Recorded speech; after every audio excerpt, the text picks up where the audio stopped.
ሁልጊዜ ረዘም ያለ ክፍተት ከተፈጠረ ትንሽ መከለስ ማስታወስ ጥሩ ነው። 4 ሳምንት በላይ ስለሆነው ማለት ነው። 5ኛው ሳምንት ላይ ስለሆነን ያለነው መልእክታችን መነሻ የምናደርገው ራእይ 1:19 ነው ብለናል። ዮሐንስ ያየኸውን አሁንም ያለውን ከዚህ በኋላ ይሆን ዘንድ ያለውን ጻፍ የተባለውን ለ3 ከፈል ነው። እንግዲህ ያየው ሚለውን ደግሞ ጌታ ኢየሱስ ክርስቶስን ነው ብለን ምዕራፍ 1 ላይ ያለውን ሐሳብ ይወክላል። ኢየሱስ ክርስቶስን ያየው ምዕራፍ 1 ላይ በክብሩ አይቶታል። በ7 የወርቅ መቅረዞች መካከል ሲመላለስ አይቶታል። በጣም ትልቅ ኢንካውንተር ያየበት የተገለጠበት ታሪክ ምዕራፍ 1 ላይ ያለው ነው። አሁን ያለው ደግሞ አሁን የሆነ ያለው 7ቱን አብያተ ክርስቲያናት ውስጥ እየተከናወነ ያለው ነው ብለናል። 7ቱን አብያተ ክርስቲያናት ደግሞ ምዕራፍ 2 እና ምዕራፍ 3 ውስጥ ነው የምናገኘው። ኤፌሶን፣ ሰምርኔስ፣ ጴርጋሞን፣ ቲያጥሮን፣ ሰርዴስ፣ ፊላደልፊያ፣ ሎዶቅያ የሚባሉ በአንድ አካባቢ በኤዥያ ማይነር በአሁኗ ቱርክ የሚገኙ አብያተ ክርስቲያናት ናቸው። ለነሱ የተጻፈው መልእክት ደግሞ በታሪክ ሂደት ውስጥ ያለችውን የክርስቶስን ቤተክርስቲያን ይወክላል የሚሉ አስተማሪዎች አሉ። ሎዶቅያ የመጨረሻውን ዘመን ቤተክርስቲያን የምትወክል ለብ የምትል ቤተክርስቲያን፣ እየደከመች እየቀዘቀዘች የምትሄድ ቤተክርስቲያንን የምትወክል ናት የሚል ንግግር ይናገራሉ። እውነት ሊሆን ይችላል። 3ኛው ደግሞ ከዚህ በኋላ ይሆን ዘንድ ያለው የሚለው ሐሳብ ከምዕራፍ 4 ጀምሮ እስከ ምዕራፍ 22 መጨረሻ ድረስ ያለውን። ይሄ ምንድነው? ከዚህ በኋላ ይሆን ዘንድ ያለውን ምዕራፍ 1፣ ምዕራፍ 2፣ ምዕራፍ 3 ሆነዋል። የተከናወነ የተፈጸመ ክስተት ነው ማለት ነው። ከ4 ጀምሮ ግን እስካሁን አልሆነም፣ ያልተፈጸመ ነው። ረጅሙ ምዕራፍ ያልሆነ ነው፣ ያልተከሰተ ያልተከናወነ ትንቢታዊ መልእክት ነው። ምዕራፍ 4 ላይ ሲጀምር ወደ ሰማይ በተከፈተ ደጅ ሄዶ ሁሉን ያየበት ታሪክ ጀምሮ ምዕራፍ 22 መዝጊያ ላይ ማራናታ ሁሉ አልቆ በአዲስ ብርሃን በአዲስ ሕይወት እንደገና በአዲስ መንገድ መኖር የሚጀመርበት ሆኖ ነው መጽሐፉ የሚጠቃልለው። ከዚህ በኋላ ይሆን ዘንድ ያለው ምንድነው የሚለውን ወደ 5 ነገሮች ናቸው ሊሆኑ የሚችሉት ብለናል። የቅዱሳን ንጥቀት ነው መጀመሪያ የሚሆነው። አንዳንድ ሰዎች ንጥቀት የሚለውን ነገር ለመቀበል የሚቸገሩ ሰዎች አሉ። ንጥቀት ሊትራሊ የሚሆን አይደለም ብለው የሚያስተምሩ አሉ። አመለካከት ነው፣ ግን ብዙ አይደሉ እንደሱ የሚያስተምሩ። ግን አብዛኛው ወንጌላውያን ዘንድ የቅዱሳን ንጥቀት አለ የሚል እምነት አለ። እሱ ደግሞ ምዕራፍ 4 እና ምዕራፍ 5 ውስጥ ነው የምናገኘው። ንጥቀትን በሰማይ በተከፈተ ደጅ ሆኖ ሄዶ የተከናወነው ክንዋኔ ከቤተ ክርስቲያን መወሰድ ጋር ነው የሚያያዘው። ለምን ምዕራፍ 2 እና ምዕራፍ 3 ላይ በርካታ ጊዜ ቤተ ክርስቲያን የሚለው ሲጠቀስ ቆይቶ ከዛ በኋላ ቤተ ክርስቲያንን የምናገኘው ጌታ ተመልሶ ሲመጣ ነው። ሙሽሪት ምዕራፍ 19 ምክንያቱም ሄዳለችና በዚህ መካከል ስለሌለች ነው ዮሐንስ ያልጠቀሳት የሚልም ነገር ስላለ ተመልሳ ስትመጣ ግን እንደገና የክርስቶስ ሙሽራ ሆና ተገልጣ እናገኛታለን ማለት ነው። ስለዚህ ከንጥቀት በኋላ ደግሞ የሚሆነው ሰፊውን የራእይ መጽሐፍ የሚሸፍነው ታላቁ መከራ ነው። ግሬት ትሪቡሌሽን የተባለው ማለት ነው። በጣም ሰፊውን ከምዕራፍ 6 እስከ ምዕራፍ 18 ድረስ ያለው እሱ ነው። እኛ አሁን ያለነው እዛ ውስጥ ነው ያለነው። እሱን እየተማርን ነው ማለት ነው። እሱን የመከራውን አይነት እየተማርን ያለነው። ከዛ በኋላ የሚሆነው 3ኛ ንጥቀት ዳግም ምጣት ይሆናል። ጌታ ተመልሶ ከቤተ ክርስቲያን ጋር 7 ዓመት አየር ላይ ቆይታ ይዟት ይመጣል ማለት ነው። ከዛ የ1000 ዓመት መንግስት ይሆናል። በዚህ የ1000 ዓመት መንግስት ጊዜ ሰይጣን ለአጭር ጊዜ ይታሰራል። ለ1000 ዓመት ይታሰራል። ከዛ ለአጭር ጊዜ ተፈቶ የጎግ ማንጎግ ጊዜ እንደገና ህዝብን የማሳት እድል በዛ በ1000 ዓመት መንግስት መጨረሻ አካባቢ ይከናወናል። ከዛ የመጨረሻ ፍርድ ሆኖ ሰይጣንና መላእክቱ ወደ ሲኦል ይጣላሉ። ቅዱሳን ደግሞ ከጌታ ጋር ለዘላለም ይኖራሉ። እሱ ምዕራፍ 21 እና ምዕራፍ 22 ላይ አዲስ ህይወት የሚጀምርበት ታሪክ ይሆናል ማለት ነው። በስዕልም ማየት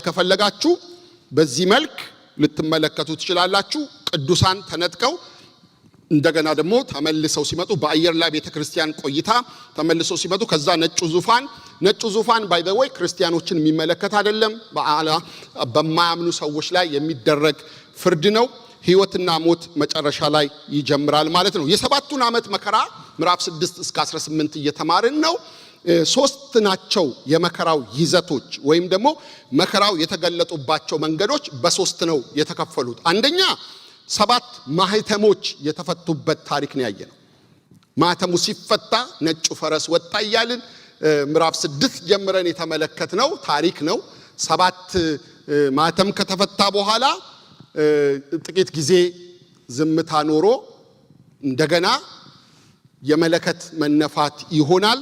7ቱ መለከቶች ከተነፉ በኋላ በ7ቱ መለከቶች መነፋትና በ7ቱ ጽዋዎች መፍሰስ ዛሬ የምንጀምረው የጽዋውን መፍሰስ ነው። 7 ትዕይንቶችን አግኝተን አይተን ተካፍለናል ማለት ነው። ዛሬ ምዕራፍ 16ን እናወጣና እናነባለን ማለት ነው። ዛሬ ምዕራፍ 16ን መጨረስ ስላለብን በፍጥነት ነው የሚሄደው። እንቁምና ክፍሉን አብረን በጌታ በኢየሱስ ክርስቶስ ስም እናነባዋለን። ምዕራፍ 16 ዮሐንስ ራእይ ምዕራፍ 16 ከሉቃስ ቀጥሎ ያለ። እሺ እናነባለን። በጌታ ስም አነባለሁ። ለሰባቱም መላእክት ሄዳችሁ የእግዚአብሔርን ቁጣ ጽዋዎች በምድር ውስጥ አፍስሱ የሚል ታላቅ ድምፅ ከመቅደሱ ሰማው። ፊተኛውም ሄዶ ጽዋውን በምድር ውስጥ አፈሰሰ። የአውሬውም ምልክት ባለባቸው ለምስሉም በሚሰግዱ ሰዎች ኩፍኛ የሚነዘንዝ ቁስል ሆነባቸው። ሁለተኛውም ጽዋውን በባህር ውስጥ አፈሰሰ፣ እንደ ሞተም ሰው ደም ሆነ። በባህር ከሚኖሩት ሕይወት ያለበት ነፍስ ሁሉ ሞተ። ሶስተኛውም ጽዋውን በወንዞችና በውሃ ምንጮች ውስጥ አፈሰሰ፣ እነርሱም ደም ሆኑ። የውሃውን መልአክ ያለህና የነበርክ ጌታ ሆይ ቅዱስ ሆይ እንዲህ ስለፈረድህ ጻድቅ ነህ። የቅዱሳንና የነቢያትን ደም ስላፈሰሱ ደምን ደግሞ አጠጥተሃቸዋል የሚገባቸው ነውና ብሎ ሲናገር ሰማው። ከመሠዊያውም አዎን ሁሉን የምትገዛ ጌታ አምላክ ሆይ ፍርዶችህ እውነትና ጽድቅ ናቸው ብሎ ሲናገር ሰማው። አራተኛውም ጽዋውን በፀሐይ ላይ አፈሰሰ፣ ሰዎችንም በእሳት ልታቃጥል ተሰጣት። ሰዎችም በታላቅ ትኩሳት ተቃጠሉ።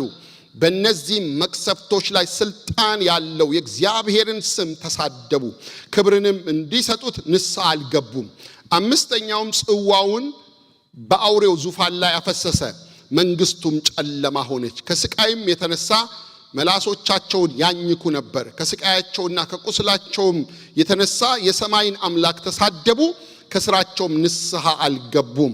ስድስተኛውም ጽዋውን በታላቁ ወንዝ በኤፍራጥስ ላይ አፈሰሰ። ከፀሐይም መውጫ ለሚመጡ ነገስታት መንገድ እንዲሰናዳላቸው ውሃው ደረቀ። ከዘንዶም አፍና ከአውሬውም አፍ ከሐሰተኛውም ነቢይ አፍ ጓጉንቸሮች የሚመስሉ 3 ርኩሳን መናፍስት ሲወጡ አየው። ምልክት እያደረጉ የአጋንንትን መናፍስት ናቸውና በታላቁም ሁሉን በሚገዛ በእግዚአብሔር ቀን ወደሚሆን ጦር እንዲያስከትቷቸው ወደ ዓለም ሁሉ ነገስታት ይወጣሉ። እነሆ እንደ ሌባ ሆኜ እመጣለሁ። ራቁቱን እንዳይሄድ እፍረቱንም እንዳያዩ ነቅቶ ልብሱን የሚጠብቅ ብፁዕ ነው። በዕብራይስጥም አርማጌዶን ወደሚባል ስፍራ አስከተቷቸው። ሰባተኛውም ጽዋውን በአየር ውስጥ አፈሰሰ። ከመቅደሱም ውስጥ ተፈጽመዋል የሚል ታላቅ ድምፅ ከዙፋኑ ወጣ። መብረቅና ድምፅም ነጎድጓድም ሆነ። ትልቅም የምድር መናወጥ ሆነ። ሰው በምድር ከተፈጠረ ጀምሮ እንዲህ ያለ ታላቅ መናወጥ ከቶ አልነበረም። ከሁሉ በለጠ።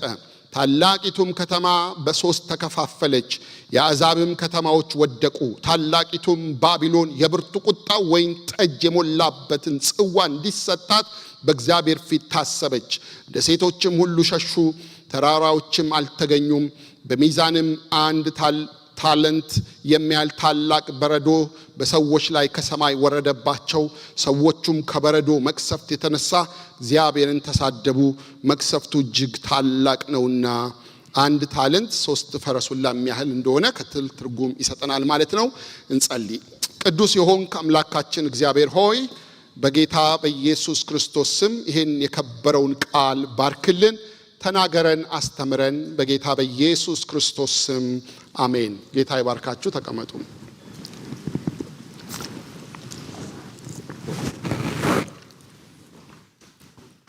ምዕራፍ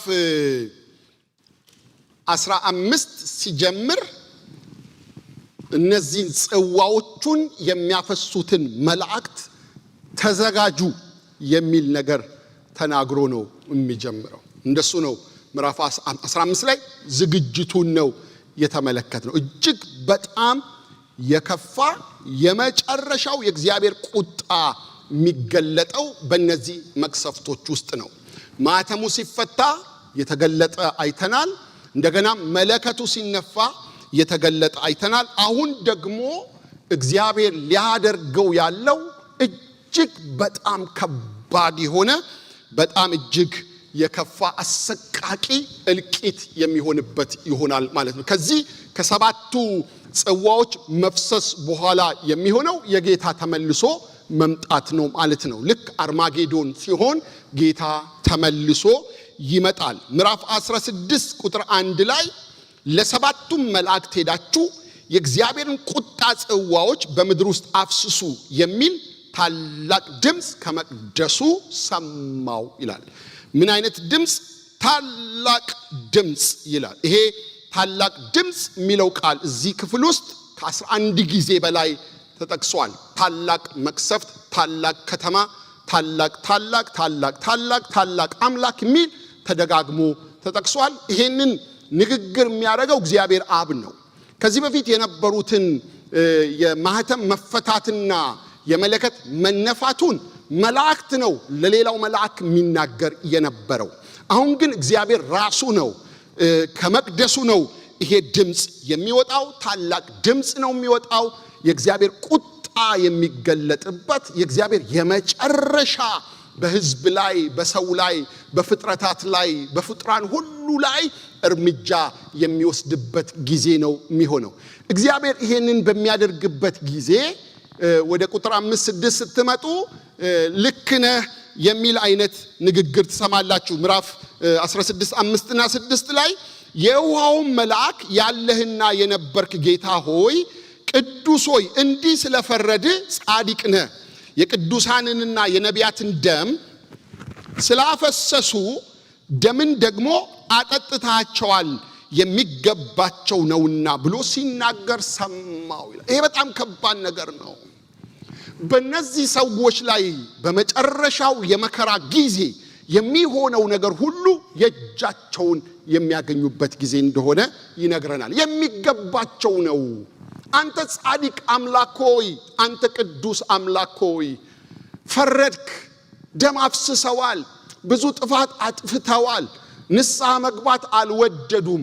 ስለዚህ የእጃቸውን ነው ያገኙት፣ ቀጣሃቸው፣ ልክ ነህ ብለው እግዚአብሔርን ሲያመሰግኑ ትመለከታላችሁ ማለት ነው። ከዚህ ከመልአኩ ንግግር ወይም ምላሽ ተነስታችሁ አንድ ሁለት ነገሮችን እንድታስቡ ፈልጋለሁ ወደ ጽዋው መፍሰስ ከመግባታችን በፊት። አንደኛ እግዚአብሔር የፍትህ አምላክ መሆኑን ታያላችሁ። ይህንን በአክብሮት እንድትሰሙ ይፈልጋለሁ። በእግዚአብሔር የፍትህ አምላክ ነው። እንዴት ነው ይሄ መሐሪ አምላክ፣ ይሄ ቅዱስ አምላክ፣ ይሄ ፍቅር የሆነ አምላክ እንደዚህ አይነት እልቂት የሚያመጣው ብለው የሚናገሩ ሰዎች አሉ። ኖ እግዚአብሔር ይሄንን አያደርግም፣ እንደዚህ አይነት ጥፋቶች አይሆኑም ብለው የሚሞግቱ ሰዎች አሉ። ግን እግዚአብሔር ዳኛ ነው፣ እውነተኛ ዳኛ፣ የፍትህ አምላክ ነው። ለጥፋት የሚገባውን ቅጣት እድል ይሰጣል፣ ጊዜ ይሰጣል፣ ዘመን ይሰጣል። ባነበብነው ቦታ አሁን ባነበብነው ክፍል ላይ መቅሰፍቱ የሆነ እግዚአብሔርን ተሳደቡ ይላል 3-4 ጊዜ። ለንስሐ ራሳቸውን አልመለሱም። ስለዚህ ወገኖቼ ሆይ እግዚአብሔር እድል ሲሰጥ፣ እንደገና እንድንኖር ሲያደርገን፣ እንደገና ዘመን ሲሰጠን፣ እድሜ ሲሰጠን እግዚአብሔርን እያከበርነው እንድንኖር። ምክንያቱም እሱ ፍትህ ስለሚያደርግ የሆነ ቀን ላይ ጽዋው ስለሚሞላ እርምጃ የሚወስድበት ጊዜ ስለሚመጣ ምዕራፍ 11 16ም ላይ እንዲፈርድ ጥያቄ ሲቀርብ ትመለከታላችሁ። እግዚአብሔር የት ነህ የሚል ጥያቄ። እንደውም ትዝ ይላችኋል አምስተኛው ማህተም ሲፈታ ይመስለኛል የቅዱሳን ጩኸት ነበረ። ለምን ዝም ትላለህ? ደም እየፈሰሰ እኮ ነው። እግዚአብሔር የት ነህ? ለምን አትፈርድም? የሚል ጥያቄ ሲያቀርቡታላችሁ። እሱ ጊዜው ደርሶ እግዚአብሔር በዚህ ጊዜ እርምጃ ሲወስድ ታያላችሁ። ሁለተኛው ከመልአኩ ምላሽ የምታገኙት ሐሳብ ምንድነው? ሰው ሁሉ የዘራውን ያጭዳል። እስቲ ይሄን ቃል ሁላችሁ በሉ። አንዴ ድገሙት እስቲ ባካችሁ። ያ ማለት ደግሞ እኔና እናንተም ጭምር ማለት ነው። የምንዘራውን እናጭዳለን። ይሄ መለኮታዊ ሕግ ነው። የመዝራትና የማጨት ሕግ የማይሻር የማይቀየር ሕግ ነው። ሰው የዘራውን ያጭዳል። ምን አሉ እዚህ ቁጥር 6 ላይ? የቅዱሳንንና የነቢያትን ደም ስላፈሰሱ ምን አድርገዋል? ደም አፍስሰዋል። ደምን ደግሞ አጠጣሃቸው የሚገባቸው ነውና ብሎ ሲናገር ሰማው። እየሆነ ያለው ነገር የዘሩት ነው። ግፍ ፈጽመዋል። ብዙ ወንጀል ሰርተዋል። ብዙ ደም አፍስሰዋል። አንተ ደግሞ የዘራውን ሰው እንደሚያጭድ ስለተናገርክ እያሳጨድካቸው ነው ይላል። ገላትያ 6:7 ላይ አትሳቱ፣ እግዚአብሔር ምን አይልም? አይዘበትበትም። ሰው የሚዘራውን ሁሉ ያንኑ ደግሞ ያጭዳል ይላል። ምን እየዘራን ነው ወንድሞቼና እህቶቼ? ነህምያ የእጄን ስጠኝ አለ። አሁን ማን ደፍሮ የእጄን ስጠኝ ብሎ ማለት የሚችል? ምን እየዘራ ምን እያደረግን ነው በኑሯችን በህይወታችን? በእውነት እንደው ቆም ብለናስ ምንድነው እያደረግን ያለው? በሰው ላይ፣ በወዳጆቻችን ላይ፣ በጓደኞቻችን ላይ ምንድነው እያደረግን? ሰው የማይሻር ነው። ከተዘራ ይታጨዳል። ክፋት ከዘራን ክፋት እናጭዳለን። እንደውም ማጨድ የሚባለው ነገር በእጥፍ ነው፣ በስቶ ነው፣ ተትረፍርፎ ነው ምናጭደው። በተቻለን መጠን እንደ ነህምያ የእጄን ስጠኝ የሚል ህይወት ውስጥ ገብተን እንድንኖር። በማንም ላይ ክፉ አላደረኩም ጌታዊ፣ ልቤን ታውቃለህ፣ ህይወቴን ታውቃለህ። እንደው እጨድ ብባል እኔ የማጭደው ጥሩ ነገር ነው፣ መልካም ነገር ነው ብለን እንድንል የእውነት ነው ምላችሁ። ጦጣ አንድ ጊዜ አንድ ወዳጄ ሲናገር ነው የሰማሁት። ከአንድ ቀንዳም አውሬ ጋራ ኪዳን ገባች፣ ቃል ኪዳን ገባች። ተማማሉ። ይሄ ቀንዳሙ አውሬ ጦጣዋን ላይነካት፣ ላይተናኮላት፣ ላይወጋት ማለላት። ኪዳን ግባልኝ አለችው። ኪዳን ተገባቡ ማለት ነው። እና አብረው ሲኖሩ ጦጣዋ ታበሳጨዋለች እና የሆነ ሊላት ይልና ኪዳኑ ትዝ ይለዋል፣ ይተዋል። ቃል ገብቷል፣ አልነካሽም ብሏል። እና የባሰበት ሲመጣ ክፋቷ፣ ተንኮሏ ስታበሳጨው አንድ ቀን በቃ ይሄን ነገር መስበር አለብኝ አለና እንደው ያን የገባነውን ቃል ኪዳን አፍርሼ እንደው ብገጭሽ በቀንዴ ምን ሆናለሁ ብሎ ጠየቃት ጦጣዋን ማለት ነው። አንተ ምንም አትሆንም፣ ምክንያቱም እኔን በቀንድ ብትገጭ በልጅ ልጆች ግን ታጭዳለህ አለችው ማለት ነው። ከዛ ይሄ ቀንዳሙ አውሬ ያሰበና እኔ ምንም ማለውን ከሆነ ጉዳዩ የሚደርሰው ልጆቼና ልጆቼ ላይ ከሆነ ብሎ ሄዶ ሊገጫት ማለት ነው። ተንደርድሮ ሲመጣ ጦጣዋ ሽላትልም ሄዶ ከቆመ ግንድ ጋራ ሲጋጭ ቀንዱ ከእንጨቱ ጋር ተያያዘበት ማለት ነው። ደንግጦ በቃ ተያዘ፣ መውጣት አይችልም። እንዲህ አንተ ምንም አትሆንም ብለሽኝ አልነበረም ወይ? እና አሁን የሆንኩት ምንድነው ሲለው፣ አሁንማ የሆንከው አባቴ የዘራውን ነው ያጨድከው አለች ማለት ነው። የመዝራትና የማጨድ የማይቀር ነው። ዛሬ ስንጠነቀቅ ለትውልድም ጭምር ነው የምንጠነቀቀው። እኔ የምዘራው ነገ ልጆቼን ሊጎዳ ይችላል። ነገ ቤቴን፣ ትውልዴን ሊጎዳው ይችላል። ስለዚህ ወገኖቼ ሆይ እኔ በግሌ ሳስብ ነበር እንደው የምዘራውን ባጭድ ምንድነው ማጭዶ ብዬ የእውነት በጌታ ፊት ደፍሬ ነው ምነግራችሁ። ምንም ነገር ወደ ልቤ የሚያሳስበኝ ነገር ሊመጣ አልቻለም። በማንም ላይ ክፉ ነገር አድርጌ ዘርቼ ተንኮል አስቤ አላቅም። መልአክ አይደለሁም፣ ድካም አለብኝ። ግን የምዘራውን ባጭድ እንደ ነህምያ የጄን ስጠኝ ብዬ ልል የሚችል አይነት መንፈስ ውስጥ ነው የገባሁት። የተሰማኝ ፊል ያደረኩት። እስቲ ራሳችሁን ቴስት አድርጉ። ያደረጋችሁትን አስቡ። በሰው ላይ ሰራችሁትን አስቡ። ከጀርባ ሆናችሁ ያሴራችሁ ተንኮል ካለ ክፋት ካለ ይዞራል፣ ይመጣል። ሲመጣ ግን በእጥፍ ይመጣል። ትዳራችሁን ሊበትን ይመጣል። ልጆቻችሁን ሊጎዳ ይመጣል። ቤታችሁን ሊያፈርስ ይመጣል። ሰው የሚዘራውን ያጭዳል። መልአኩ እንደዚህ ያለ ጌታ ሆይ ያረከው እኮ ይሄ አሁን የሚሆነው ጽዋው ሲፈስ የሚሆነው ከበባት ነገሮች፣ እነዚህ በጣም የሚያስደነግጡ ነገሮች የሚገባቸው ነው። ዋው! ማንም እግዚአብሔርን ሊጠይቀው አይችልም። እግዚአብሔር ጻድቅ ነው። እግዚአብሔር የፍትህ አምላክ ነው። የእጅን የሚሰጥ ያደረግነውን ዋጋ የሚከፍል እግዚአብሔር ታማኝ አምላክ ነው። እንደሱ ነው የሚለን መጽሐፉ ሲነግረን ማለት ነው።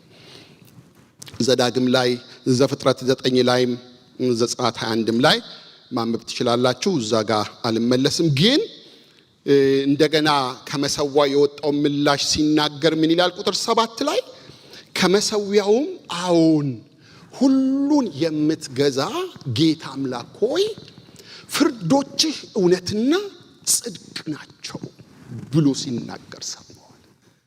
ይህ የሚሆነው ነገር፣ ይህ የሚፈሰው ጽዋ፣ የሚደፋው ጽዋ አንተ ጻድቅ ነህ፣ ፍርዶች ትክክል ናቸው።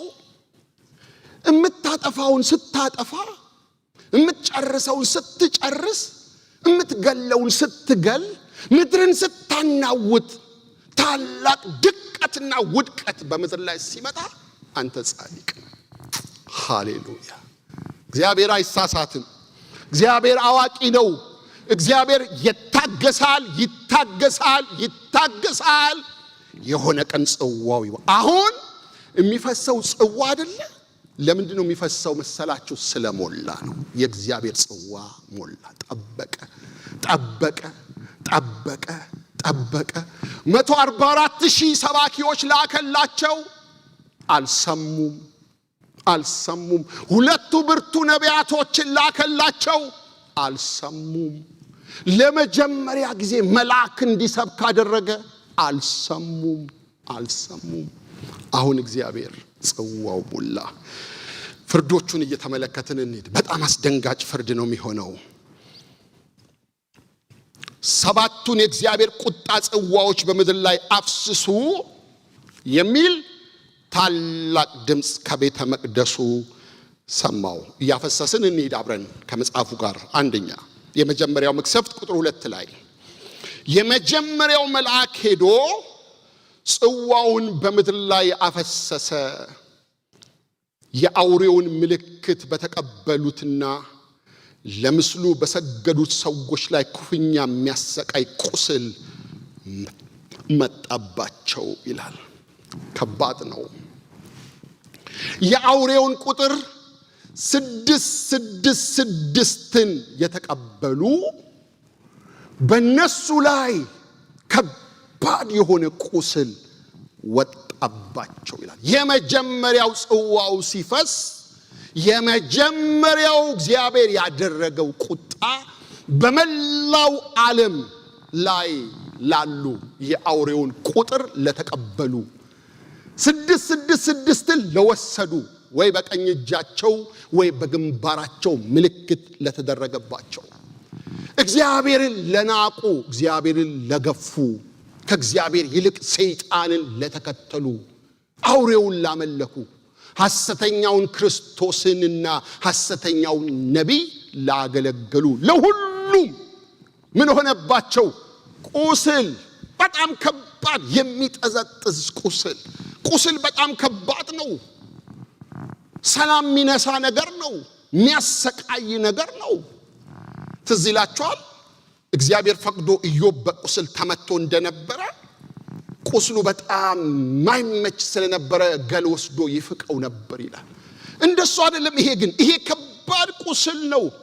በሚገርም ሁኔታ አሁን የምናያቸው 7ቱ መቅሰፍቶች በአንድ መንገድም ወይም በሌላ መንገድ በግብጽ አገር እግዚአብሔር እስራኤልን ከግብጽ ሊያወጣ በወደደ ጊዜ ያመጣቸው 10ቱ መቅሰፍቶች ጋር የተገናኙ ናቸው። የሚመሳሰል ነገር አላቸው። በግብጽ የሆነው ነገር ፈርዖን ስላመፀ ነው።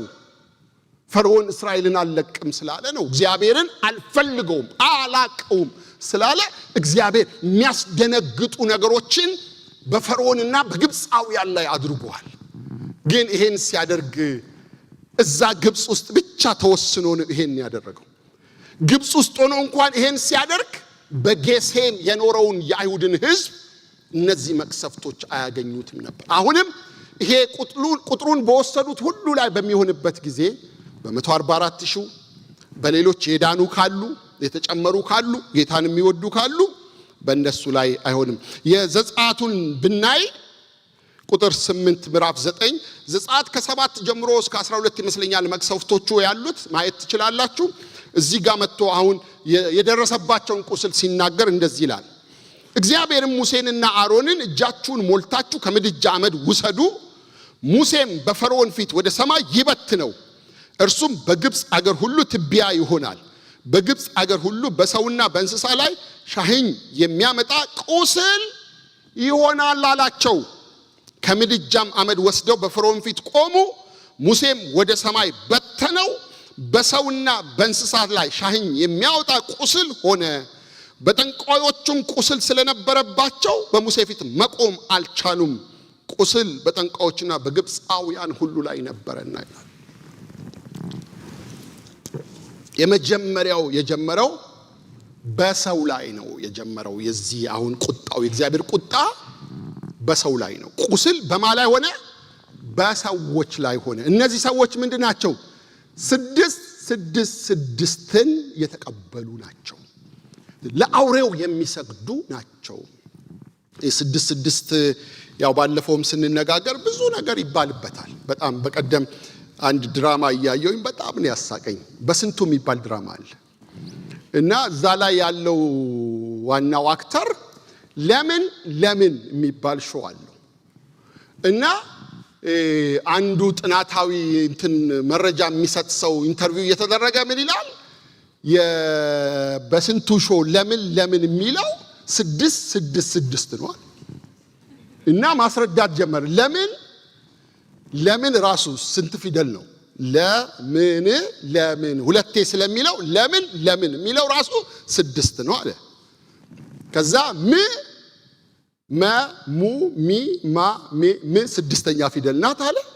ነ ኑ ኒ ና ኔ ን 6ኛ ናት እና ይሄ 666 ነው አለ። ይሄ 66 በጣም አቢውስ ተደርጓል። በጣም በብዙ መንገድ ብዙ ተብሎለታል። ወገኖቼ ይሄ ስራ የሚገለጠው አውሬው ሲገለጥ ብቻ ነው። ቤተ ክርስቲያን ከተነጠቀች በኋላ ነው። ቤተ ክርስቲያን በአየር ላይ ከክርስቶስ ጋር በምትሆንበት ጊዜ የሚከሰት ክስተት እንጂ ራንደምሊ ዛሬ ነገ የሚሆን አይደለም። ግን እየሆነ ያለው ነገር ሁሉ ለሱ እየተመቸ እየሄደ ነው። ሲስተሙ፣ ዲጂታሉ፣ ኤአዩ፣ ቴክኖሎጂው እየመጣለው ምንቀበለው ዲጂታል አይዲ በሉት፣ ፓስፖርት በሉት፣ ይሄ ቺፕሱ በሉት፣ እያንዳንዱ ነገር እየረቀቀ ያለው ለሱ ለአውሬው ለሐሰተኛው ክርስቶስ እንዲመቸው እንዲገለጥበት በደንብ አክሰስ እንዲያረጋው ሆኖ እየተሰራለት ነው ያለው። ግን ክስተቱ የሚሆነው በመጨረሻው ዘመን ነው። ሁለተኛው መቅሰፍት ምንድነው የሆነው? ጽዋው በባህር ላይ ፈሰሰ። ቁጥር 3 ላይ ሁለተኛው መልአክ ጽዋውን በባህር ላይ አፈሰሰ፣ ባህሩም እንደሞተ ሰው ደም ሆነ፣ በባህር ውስጥ የሚኖሩ ሕይወት ያላቸው ነገሮች ሁሉ ሞቱ ይላል። የመጀመሪያው በሰው ላይ ነው፣ በሰው ላይ ቁስል ነው የሆነው። ሁለተኛው በባህር ላይ ነው የሆነው። ስለ ባህር ከዚህ በፊት አይተናል። ማህተሞች ሲፈቱ መለከቱ ሲነፋ ሲሶ ነው የተጎዳው። የባህሩ ሲሶ ነው የተጎዳው። አሁን ግን ጽዋው በባህር ላይ ሲፈስ ባህሩም እንደሞተ ሰው ሆነ። በባህር ውስጥ የሚኖር ህይወት ያላቸው ነገሮች ሁሉ ምን ሆኑ? ሞቱ ይላል። በተዘዋዋሪ ለሰዎች ግብአትና አገልግሎት የሚሰጠው ባህር አሳ የሚያመርት የተለያየ እንስሳት የሚኖርበት ባህር፣ በጣም ብዙ ባህር፣ በዓለም ያለው ባህር ሁሉ ደም ይሆናል። ጽዋው ሲፈስ ይቀየራል። እዛ ውስጥ ያሉ ነገሮች በሙሉ ምን ይሆናሉ? ይሞታሉ። አሳ መብላት ይቀራል። ከባህር የሚገኝ ነገር ይጠፋል። ምንም አይነት ግብአት ከባህር ማግኘት የማይቻልበት ሁኔታ ይፈጠራል። ከሶስተኛው መቅሰፍት ጋር ይመሳሰላል። ሶስተኛው ጋር እንሂድ። ቁጥር 4 ላይ ሶስተኛው መልአክ ጽዋውን በወንዞችና በውሃ ምንጮች ላይ አፈሰሰ። እነርሱ ምን ሆኑ? ደም ሆኑ። በቃ አሁን ተመልከቱ። ባህሩ ተጎድቷል። ባህሩ ከአገልግሎት ውጪ ይሆናል። ከዛ ወንዙ ምንጩ በሙሉ ይበላሻል። የሚጠጣ ነገር ይጠፋል ማለት ነው። ንጹህ ውሃ ይጠፋል። ምግብ የሚበስልበት ውሃ ይጠፋል። ሻወር የምትወስዱበት ውሃ ይጠፋል። ቧንቧ ሲከፈት ደም ነው የሚወጣው። ምንም አይነት ለመኖር የማይመች ሁኔታ ውስጥ ሰው ይገባል ማለት ነው። ከባድ ነው ጽዋው ወገኖች፣ በጣም ከባድ ነው። ይሄንን ዘፍጥረት ዘጸአት 7 ከ19 እስከ 1 ካያችሁ መጀመሪያ ሙሴ ያደረገው መቅሰፍት ነው። እግዚአብሔር ሙሴን አለው አሮንን በትርን ውሰድ፣ ደምም እንዲሆኑ በግብፅ ውሆች በወንዞቻቸውም በመስኖቻቸውም በኩሬዎቻቸውም በውሃ ማከማዎቻቸውም ለሁሉ ላይ እጅን ዘርጋ በለው። በግብፅ አገር ሁሉ በእንጨት ዕቃና በድንጋይ ዕቃ ሁሉ ደም ይሆናል። ሙሴና አሮን እግዚአብሔር እንዳዘዛቸው እንዲሁ አደረጉ። በትሩንም አነሱ፣ በፈርዖንና በባሪያዎቹም ፊት የወንዙ ውሃውን መታ። የወንዙም ውሃ ሁሉ ተለውጦ ደም ሆነ። በወንዙም የነበሩ ዓሦች ሞቱ፣ ወንዙም ገማ። ግብፃውያን ከወንዙ ውሃ ይጠጡ ዘንድ አልቻሉም። ደሙም በግብፅ አገር ሁሉ ነበረ ይላል። እየደገመው ነው እግዚአብሔር። ግብፅ እንዴት ያለ ምጥ ውስጥ እንደገባች ታውቃላችሁ? በሙሴ ዘመን እንዴት ያለ ከባባድ መቅሰፍቶች እግዚአብሔር እንዳደረሰባት። በቃ ይሄዱ ይሉና ወንዙ ሲመለስላቸው አይሄዱም ብለው ይከለክላሉ። በጣም እኮ እግዚአብሔር የሚገርም ነገር እያረገባቸው፣ የሚገርም ቁጣ እየገለጠባቸው፣ ልባቸው አይለወጥም። የፈርዖን ልብ አይለወጥም። የፈርዖን ልብ እኮ እስከ መጨረሻ እንዳልተለወጠ ታውቃላችሁ አይደል? ተከተላቸው እኮ ይላል። በኩር አልቆ፣ ከተማው ህዝብ አልቆ፣ ለቅሶ በየቤቱ ገብቶ ሰራዊት አሰልፎ ሊመልሳቸው ተከተላቸው ይላል።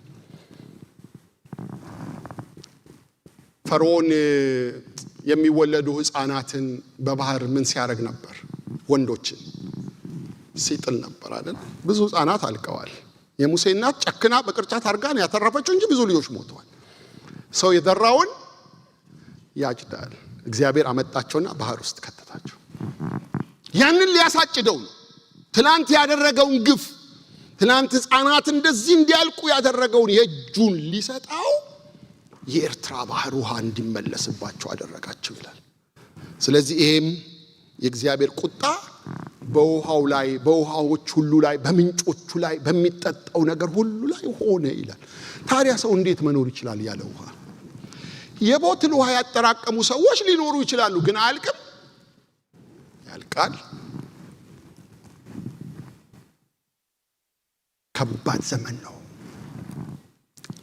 መኖር የሚያስጠላበት ዘመን።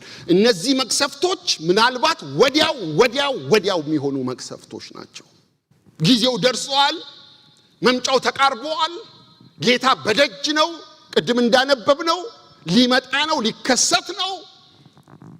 እንደ ሌባ ሆኖ ሊመጣ ነው፣ ሊገለጥ ነው። ስለዚህ መቅሰፍቱ ወዲያው የሰባተኛው ዓመት መገባደጃ አካባቢ እየሆኑ ያሉ መቅሰፍቶች ናቸው።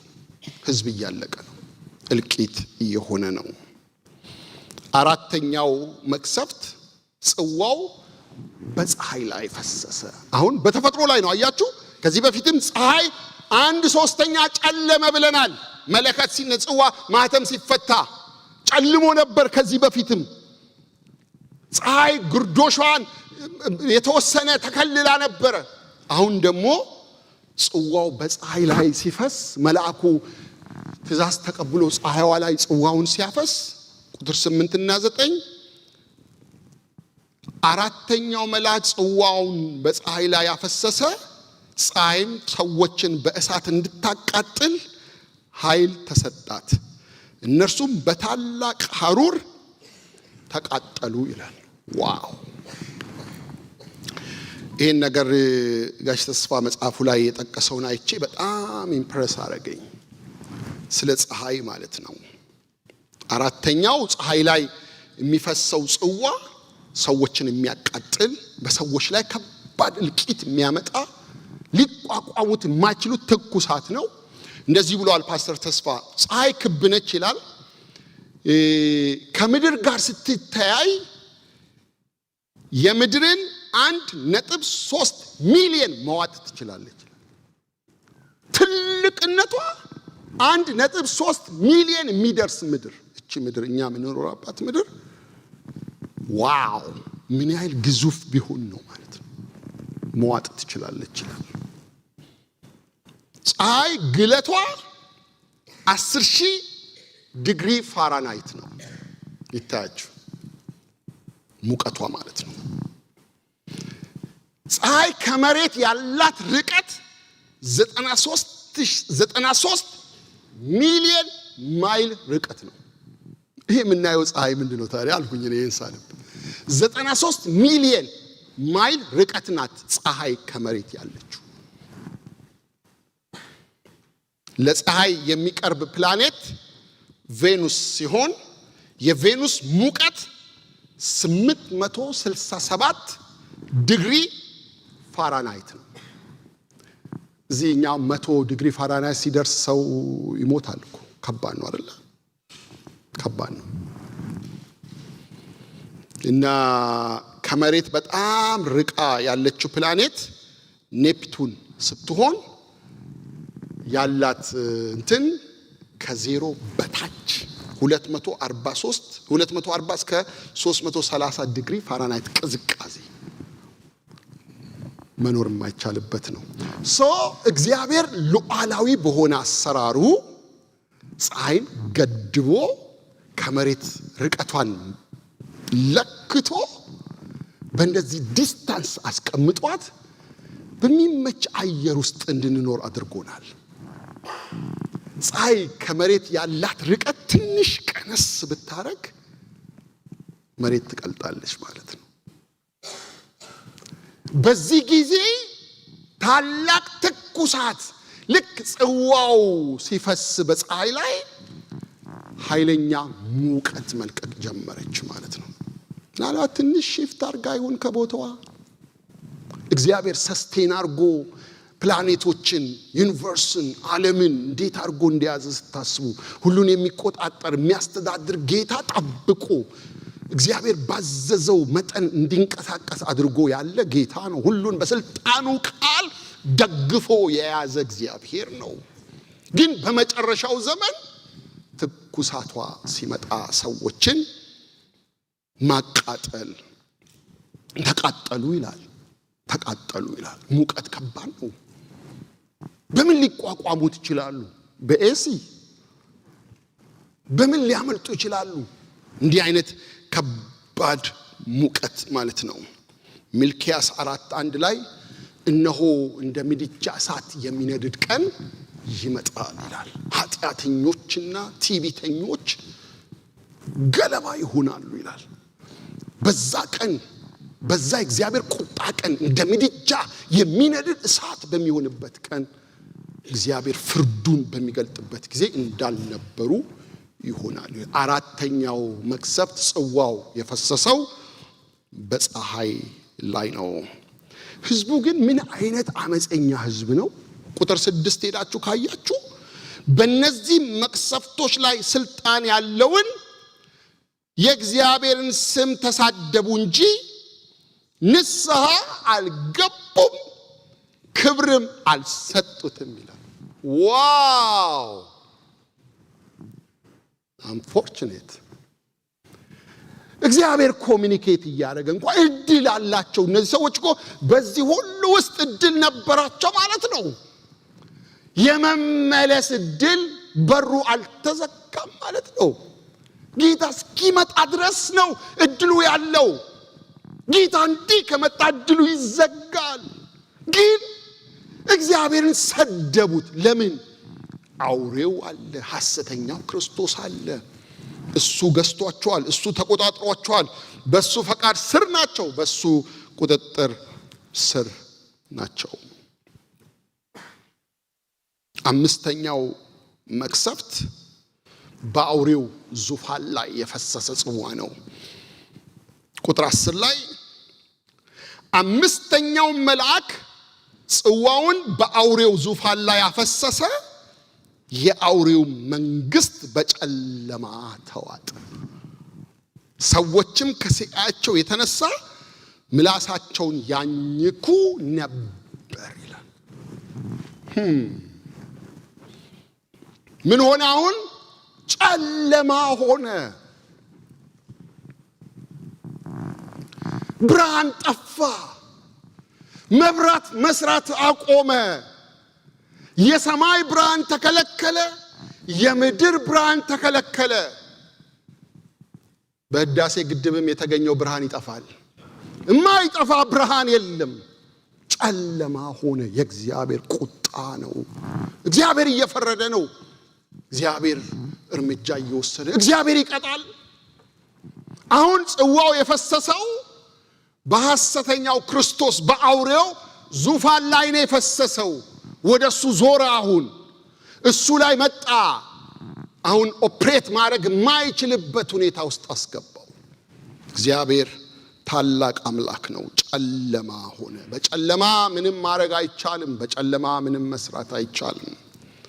ዘጸአት 10:21-23 ሲናገር እግዚአብሔርም ሙሴን እጅህን ወደ ሰማይ ዘርጋ፣ በግብፅም አገር ላይ ሰው የሚዳስሰው ጽኑ ጨለማ ይሁን አለው። ሙሴም እጁን ወደ ሰማይ ዘረጋ፣ በግብፅም አገር ሁሉ ላይ ጽኑ ጨለማ 3 ቀን ሆነ። ማንም ወንድሙን አላየም። 3 ቀንም ሙሉ ከስፍራው ማንም አልተነሳም። ለእስራኤል ልጆች ሁሉ ግን በተቀመጡበት ስፍራ ምን ነበራቸው? ብርሃን ነበራቸው ይላል። ጌታ የተመሰገነ ይሁን።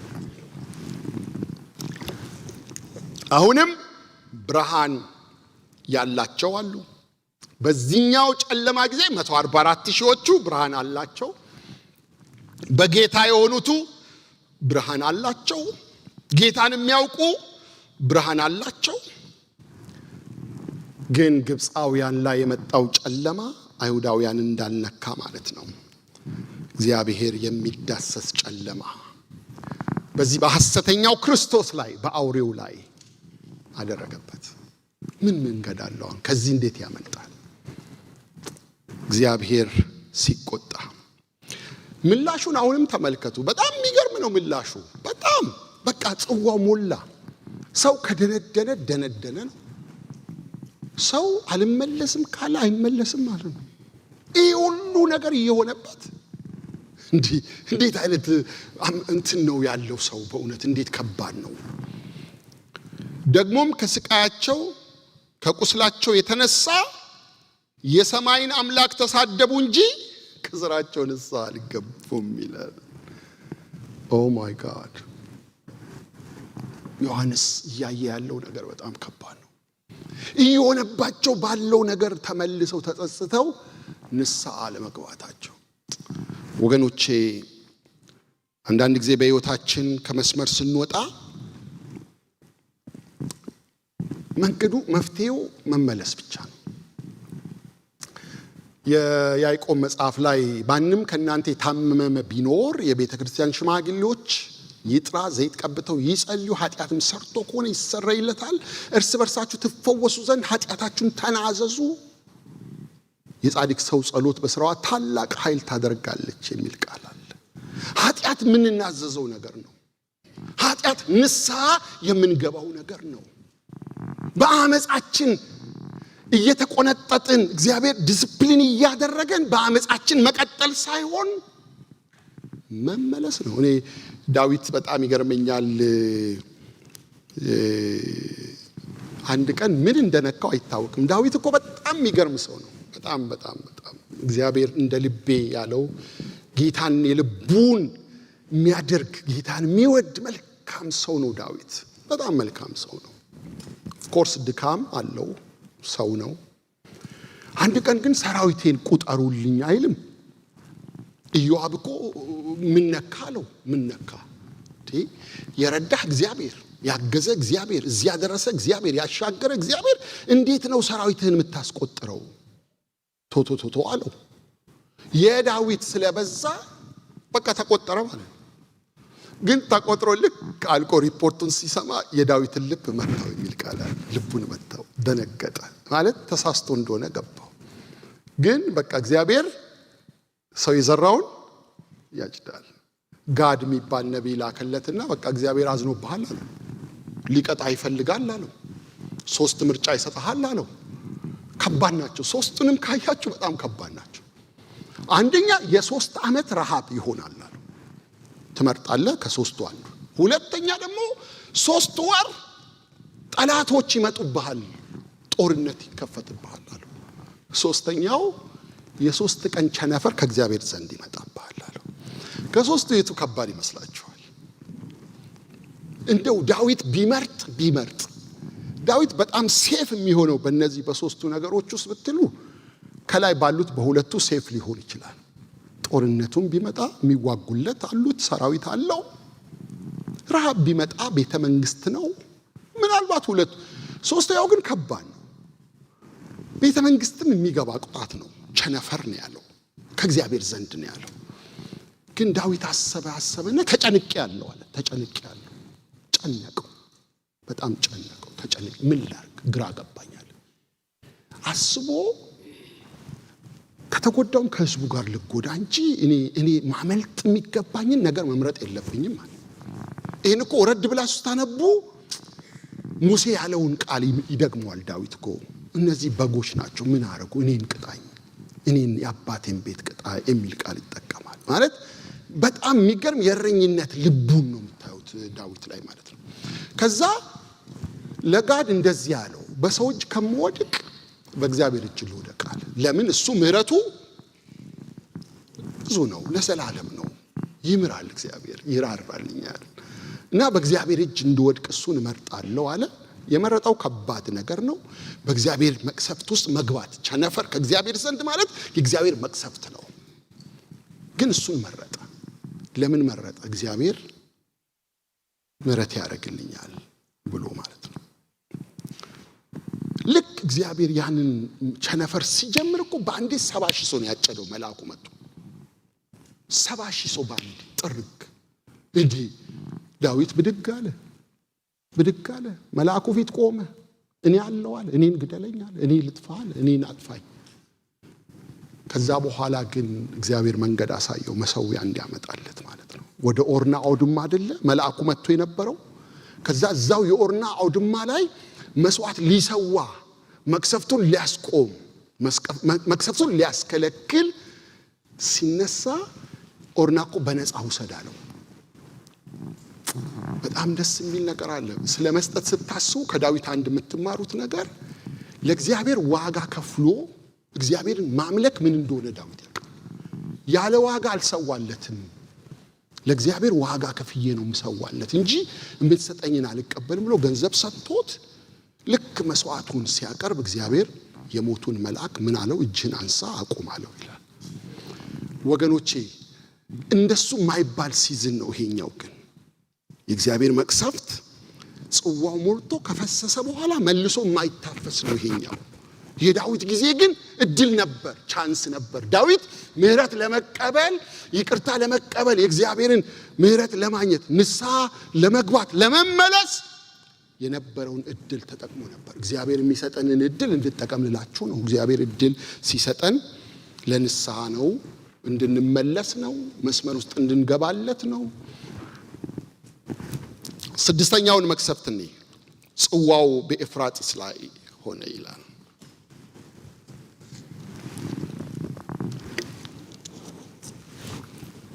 ስድስተኛው መልአክ ጽዋውን በታላቁ ወንዝ በኤፍራጥስ ላይ አፈሰሰ። ከምስራቅ ለሚመጡ ነገስታት መንገድ እንዲዘጋጅላቸው የወንዙ ውሃ ደረቀ ይላል። ዋው! አሁን አያችሁ፣ የኤፍራጥስ ወንዝ ከዚህ በፊት አንስተን ተነጋግረናል። 1/3 ተጎቷል። የኤፍራጥስ ወንዝ ግን በጣም ረጅሙ ነው። በጣም የሚታወቀው ወንዝ ነው። በጣም ትልቅ ወንዝ ነው። በኤደን ገነት የነበረ ዘፍጥረት ላይ የተገለጠ የተጠቀሰ ወንዝ ነው። ለምስራቅ ሰዎች መንገድ እንዲሆንላቸው የምስራቅ ሰዎች ምናልባት ከሩቅ ምስራቅ የሚመጡ ከኤዥያ የሚመጡ ከቻይና የሚመጡ ከሩቅ አገር ወደ እስራኤል አገር ለጦርነት ለአርማጌዶን ከዛ በኋላ አርማጌዶን ስለሚሆን ለዛ ለሚመጡ ሰዎች ምቹ እንዲሆንላቸው ውሃው ምን ሆነ? ደረቀ ይላል። መሻገሪያ እንዲኖራቸው እንደሱ አይደለም የሚለው ለምስራቅ ከምስራቅ ለሚመጡ ነገስታት መንገድ እንዲዘጋጅላቸው መሄጃ እንዲዘጋጅላቸው ኦፍ ኮርስ በተለያየ መንገድ መሻገር ይችላሉ በዚህ ዘመን ቴክኖሎጂ ግን የጦርነቱ ኢንቴንስ የሚመጣው የሰራዊቱ ብዛት መሸጋገሪያ ስለሚያስፈልገው የስድስተኛው መቅሰፍት ጽዋ በኤፍራጥስ ወንዝ ላይ ፈሰሰ። ወንዙ ምን ሆነ? ደረቀ። አሁንም ወደ እስራኤል ታሪክ ወደ ግብጽ ልውሰዳችሁ። ቀይ ባህር እንዴት እንደተከፈለ አስቡ። ሙሴ እጁን በባህሩ ላይ ዘረጋ። እግዚአብሔር ሌሊቱን በሙሉ ብርቱ የምስራቅ ነፋስ አስነስቶ ባህሩን ወደ ኋላ በማሸሽ ደረቅ ምድር አደረገው። ውሃውም ተከፈለ። እስራኤላውያን በውሃው በግራና በቀኝ እንደ ግድግዳ ሆኖ በየብስ በባህር ውስጥ አለፉ። ልክ የኤፍራጥስ ወንዝ ከምስራቅ ለሚመጡ ነገስታት መሸጋገሪያ እንደሆነ ሁሉ ያኔ እግዚአብሔር ቀይ ባህርን በዚህ መንገድ አሻግሮ ነበር ይለናል። ቁጥር 13 ከ16 እየጨረስን ነው። ከዘንዶ አፍና ከአውሬው አፍ። ዘንዶ ማን ነው ብለናል? ማን ነው ዘንዶ? ማን ነው? ሰይጣን ነው። ሰይጣን ነው ዘንዶ። ጂኒው ነው፣ ዋናው ዲያብሎስ ነው ዘንዶ። ከዘንዶ አፍና ከአውሬው አፍ። አውሬው ማን ነው? ሐሰተኛው ክርስቶስ ነው። አፍ ከሐሰተኛውም ነቢይ ሶስቱ እርኩስ ስላሴ ያለው ማለት ነው። ዘንዶ እግዚአብሔር አብን፣ አውሬው እግዚአብሔር ወልድን፣ ሐሰተኛው ነቢይ እግዚአብሔር መንፈስ ቅዱስን ነው የሚኮርጁት ብለናል። እና ጓጉንቸሮች የሚመስሉ 3 እርኩሳን መናፍስት ሲወጡ አየው። ምልክት እያደረጉ የአጋንንትን መናፍስት ናቸውና በታላቁም ሁሉን በሚገዛ በእግዚአብሔር ቀን ወደሚሆነው ጦር እንዲያስከትቷቸው ወደ ዓለም ሁሉ ነገስታት ይወጣሉ። እነሆ እንደ ሌባ ሆኜ እመጣለሁ። ራቁቱን እንዳይሄድ እፍረቱንም እንዳያዩ ነቅቶ ልብሱን የሚጠብቅ ብፁዕ ነው። በዕብራይስጥም አርማጌዶን ወደሚባል ስፍራ አስከተቷቸው ይላል። ይሄ ጦርነቱን የሚቀሰቅሰው ከአውሬውና ከሐሰተኛው ክርስቶስ ከነቢዩ አፍ የሚወጣው ጋውንቸር የሚገለጠው ነገር ለጦርነት ለአመፃ ወደ አርማጌዶን ለመቀስቀሻ የተገለጠ እርኩስ መንፈስ ነው። ይሄ ይሆናል። አርማጌዶንን ምዕራፍ 19 ላይ እናየዋለን። 7ኛው መቅሰፍት ጽዋው በአየር ላይ አሁን የመጨረሻ ነው። በሰው ላይ ቁስል ሆኗል። በባህር ላይ ደም ሆኗል። እንዲህ ያለ አይደል የመጣ ነው። በፀሐይ ላይ ታላቅ ሙቀት ሆኗል። በአውሬው ዙፋን ላይ እንደዚሁ ሆኗል። አሁን ደግሞ በአየር ላይ የመጨረሻው ጽዋው የሚፈሰው በየት ነው? በአየር ላይ ይፈሳል። እንደዚህ ይላል፣ ሰባተኛው መልአክ ጽዋውን በአየር ላይ ያፈሰሰ፣ በቤተ መቅደስ ውስጥ ካለው ዙፋን ተፈጸመ የሚል ታላቅ ድምፅ ወጣ ይላል። እስቲ ተፈጸመ በሉ። ይሄ መጨረሻ ነው። 17 እና 18 ላይ የባቢሎን ውድቀት እናያለን። እዚህ ውስጥ ታካቶ የሚገባ ነው። ባቢሎን የምታንሰራራ የሃይማኖት መገለጫ፣ የፖለቲካ ማዕከል መገለጫ የሆነች እሷን ጌታ የሚቀጣበት መንገድ አለ። አሁን ግን ሰባተኛው ጽዋ በአየር ላይ ሲፈስ አየሩ ይነጻል። ማ ስለሚመጣ? ጌታ ስለሚመጣ አየሩ ይጠራል። በአየሩ ላይ ያለ አለቃ፣ በአየሩ ላይ ያለ ርኩሳን መናፍስት፣ በአየሩ ላይ ያለ የክፋት ኃይል ሁሉ አየሩን ይለቀዋል። አየሩ የሚጸዳበት ይሆናል ማለት ነው፣ መሲያችን ስለሚገለጥ። ይሄ ሆነ። ከዛ ከዙፋኑ ተፈጸመ፣ በቃ አለቀ። 7 ዓመት መከራው ተፈጸመ። ጽዋው ሲፈስ፣ ሰባተኛው ጽዋ ሲፈስ አለቀ። እግዚአብሔር የተባረከ ይሁን። ከዚህ ታላቅ ድምፅ የተነሳ የሆኑ ወደ 8 ነገሮች አሉ። እነሱን ልንገራችሁ ፈጠን እያልኩ። ከዚያም መብረቅ፣ ድምፅ፣ ነጎድጓድ ሆነ ይላል። አያችሁ፣ ልክ ፍጻሜ ሲያገኝ ነገር ድምዳሜ ላይ ሲደርስ 17 ላይ ተፈጸመ አለ። ታላቅ ድምፅ ሆኗል። ከዚህ ታላቅ ድምፅ የወጣው መብረቅ ድምፅ ነጎድጓድ ሆነ። ሁለተኛ ታላቅ የምድር መናወጥ ሆነ። ሶስተኛ ታላቂቱ ከተማ ኢየሩሳሌም ከ3 ተከፈለች። ለምን መሰላችሁ? የምድር መናወጥ ነው። ሆኖ ማቅ አይነት እርዝኩዌክ ነው የሚሆነው። ከተማዋን ለ3 ትከፈላለች፣ ትስተነጣጠቃለች ማለት ነው። የህዝቦች ከተሞች ፈራረሱ። በስመ አብ። ካሊፋ ህንፃ ይፈርሳል። ዱባይ ሄዳችሁ አይቼዋለሁ። በጣም የሚገርም ህንፃ ይፈርሳል።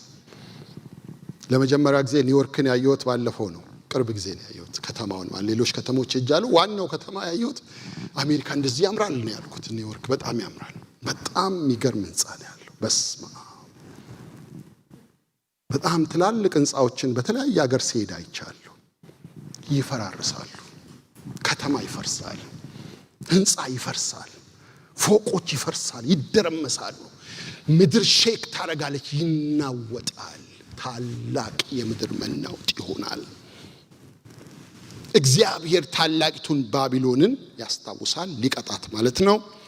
ደሴቶች ሁሉ ሸሹ፣ ተራሮች ሊገኙ አልቻሉም። ታላቅ በረዶ በሰዎች ላይ ከሰማይ ወረደባቸው ይላል። በስመ አብ! እንዴት ከባድ ነው!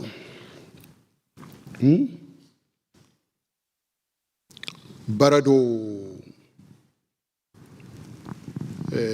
በጣም ነው የሚከብደው። የወረደው በረዶ 100 ፓውንድ ነው የሚመዝነው ማለት ነው። በጣም ብዙ ነው። ሰው ላይ ነው የሚወድቀው። እኛ የምናውቀው በረዶ አንድ ትንሽ ነገር አይደለም የምናውቀው። የኢትዮጵያ የሚወርድ ትንሽ በቆሎ የሚያክል ነው። የሆነ ሀገር ላይ 1 ኪሎ የሚመዝን በረዶ ወርቋል። ወደ አፍጋኒስታን ይሁን ሰምዌር አንድ ዜና ላይ እንደዛ ወጥቶ እንደነበረ ይነገራል። ይሄ ግን ከባድ በረዶ ነው። የሚመጣው ደግሞ ከላይ ስለሆነ እንዴት እንደሚያወድም ይዩት፣ እንዴት እንደሚያጠፋ ይዩት። ሊትራል ነው። እግዚአብሔር ቁጣ ነው። ቁጥር 18 ከዚያም መብረቅ፣ ድምፅ፣ ነጎድጓድ፣ ታላቅ የምድር መናወጥ ሆነ። ሰው በምድር ላይ ከተፈጠረ ጀምሮ እንዲህ ያለ ታላቅ የምድር መናወጥ ታይቶ አይታወቅም፣ ነውጡም እጅግ ታላቅ ነበር ይላል ማቴዎስ 24:11-21። በዚያን ጊዜ ዓለም ከተፈጠረ ጀምሮ እስከ ዛሬ ድረስ ሆኖ ማያቅ ከዚያም በኋላ የሚስተካከል የሌለ ታላቅ መከራ ይሆናል ይላል። የሰዎቹ ምላሽ አሁንም በጣም ያስደነግጣቸዋል ወገኖቼ። ቁጥር 21 ላይ በሚዛን ሲመዘን እያንዳንዱ 45 ኪሎ ግራም የሚሆን ታላቅ በረዶ በሰዎች ላይ ከሰማይ ወረደባቸው። መቅሰፍቱ እጅግ አሰቃቂ ስለነበረ ሰዎቹ ከበረዶ መቅሰፍት የተነሳ እግዚአብሔርን ተሳደቡ ይላል። ሰው እየሞተም ይሳደባል፣ እየተጎዳም ዋጋ እየከፈለም እግዚአብሔርን ይሳደባል። እንግዲህ ምን ይሆን? ምን እናርግ? ከዚህ ምንድነው የምንማረው? ለኛ ምንድነው ሊቀርልን የሚያስፈልገው? ከቁጣ ያዳነን ጌታ ከልብ እናመስግነው። ትነጠቃላችሁ፣ አትቀሩ። ከጌታ ጋር ስለሆናችሁ እናንተ ተስፋ አላችሁ። ማራናታ በሉ። ለእናንተ ጌታ ይመጣላችኋል፣ ለሌሎቹ ግን ይመጣባቸዋል። እናንተና እኛ ድነናል። ሃሌሉያ። ስለዚህ እናመስግነው። በቃ እናመስግነው። ዋጋ ከፍሎልናል፣ መስቀል ላይ ታርዶልናል፣ ለኛ መስዋዕት ሆኖልናል። ራእይ 1:5 ለወደደን ከኃጢአታችን በደሙ ነፃ ላወጣን አምላኩንና አባቱን እንድናገለግል መንግስትና ካህናት ላደረገን ለእርሱ ክብርና ኃይል ከዘላለም እስከ ዘላለም ይሁን አሜን ይላል። ከቁጣ ያዳነን ጌታ በናፍቆት እንጠባበቅ። እናመስግነው፣ ደግሞ በናፍቆት እንጠባበቅ። በቃ ከጌታ ጋር ተጣብቀን በንጽህና እየኖርን መጥፎ ዘር ሳንዘራ ክፉ ሳናደርግ እግዚአብሔርን ሳናሳዝን ለጌታ ክብር በሚቻለን መጠን ዋጋ እየከፈልን ጌታን ደስ አሰኝተን እንለፍ። በቃ ጌታ ይመጣል። ከቁጣ ያዳነን ጌታ ወገኖቼ በናፍቆት እንጠብቀው። ይመጣል ጌታ። ሃሌሉያ። ይመጣል። ነገም ሊሆን ይችላል። ይመጣል ጌታ። እኛን ሊወስደን ይመጣል። ወደ ራሱ ሊያስጠጋን ይመጣል። ይሄ ምናየው የዓለም ትርምስ ሁሉ የሚያበቃበት ጊዜ ይመጣል። ለእኔና ለእናንተ የተዘጋጀልን ክብር አለ። መንፈስና ሙሽራይቱ ና ይላሉ። የሚሰማም ና ይበል። አዎን በቶሎ መጣለው ይላል።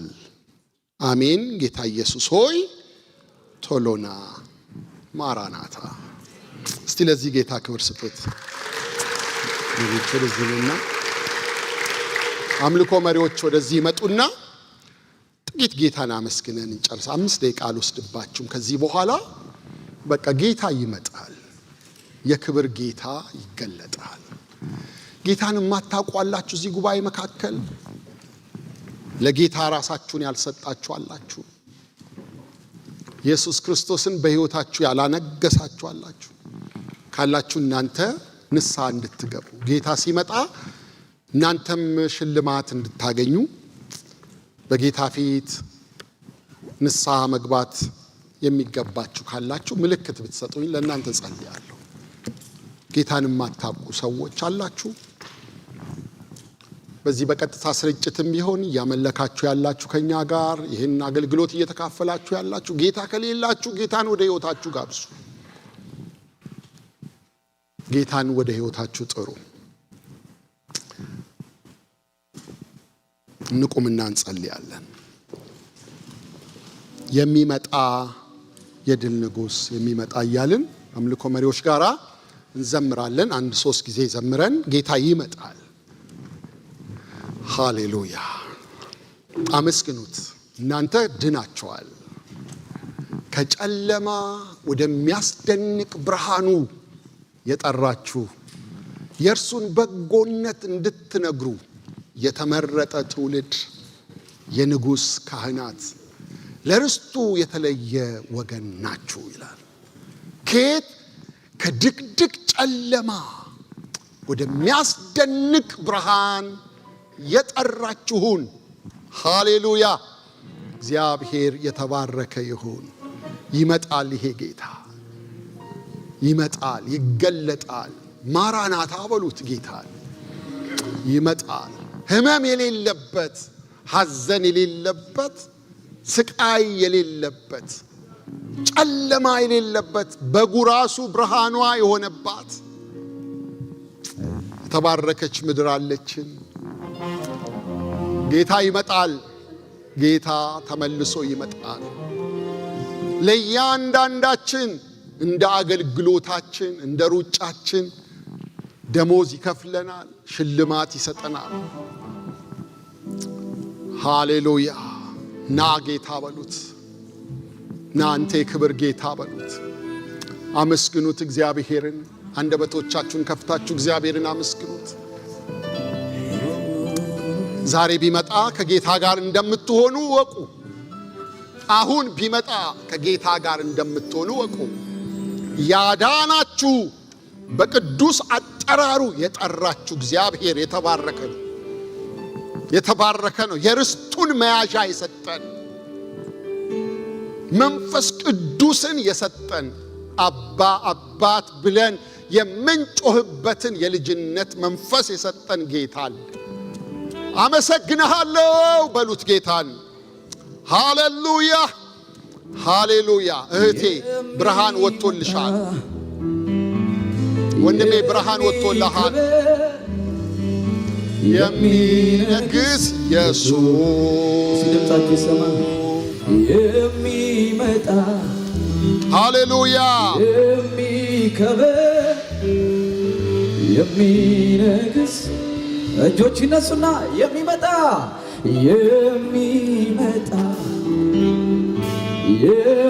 የሚከበር የሚነግስ ኢየሱስ ሃሌሉያ ሃሌሉያ። ተቀናቃኝ የለው ወይም ባላጋራ ፊት ለፊት የሚቆም ግጥሚያ ከእሱ ጋራ በአሕዛብ ፊት ሊቆም ለፍርድ ይገለጣል። ብንወድም ባንወድም ኢየሱስ ይመጣል። አንድ ላይ በጭብጨባ ከፍ እያደረግን የሚመጣ የሚከበር የሚነግስ ኢየሱስ የሚመጣ የሚከበር የሚነግስ ኢየሱስ የሚመጣ የሚከበር የሚነግስ ኢየሱስ።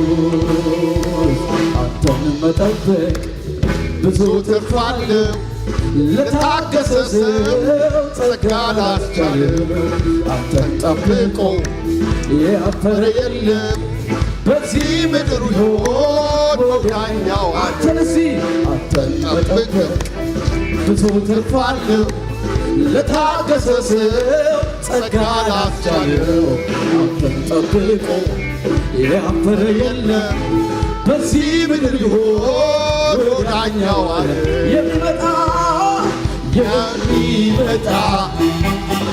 የሚከበር የሚነግስ የሚመጣ የሚከበር የሚነግስ በጭብጨባ ተቀናቃኝ እስቲ ተቀናቃኝ የለው ወይም ባላጋራ ፊት ለፊት የሚቆም ግጥሚያ ከእሱ ጋራ በአሕዛብ ፊት ሊቆም ለፍርድ ይገለጣል። ብንወድም ባንወድም ኢየሱስ ይመጣል።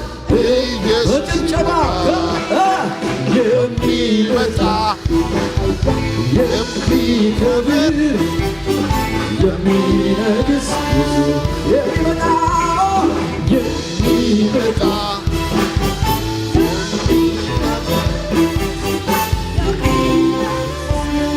እስቲ ለዚህ ጌታ በእልልታ በጭብጨባ ክብር ስጡት። አምላካችን እግዚአብሔር ሆይ እናመሰግንሃለን። እኛን ስላዳንከን፣ ለእኛ ስለበራልን ድንቅ ብርሃን፣ ስለተካፈልነው ሕይወት በእውነት እጅግ አድርገን እናመሰግንሃለን። መዳናችን አስገራሚ ነው። አንተ የወደድከን ገና ደካሞች ሳለን ኃጢአተኞች ሳለን ነው።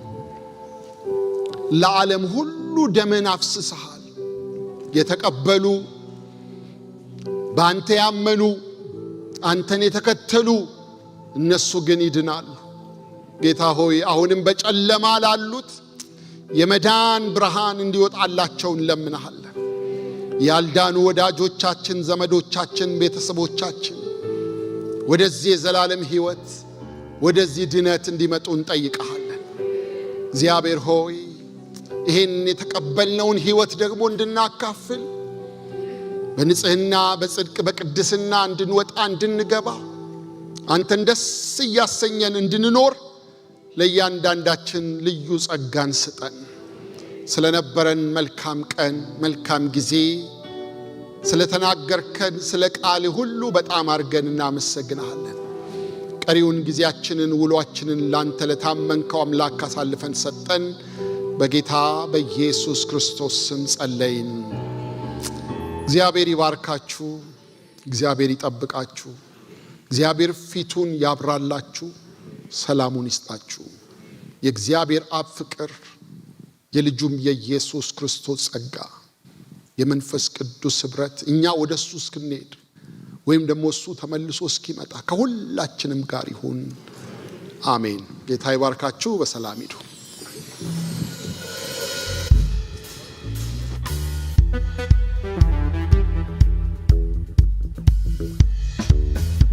ምሽት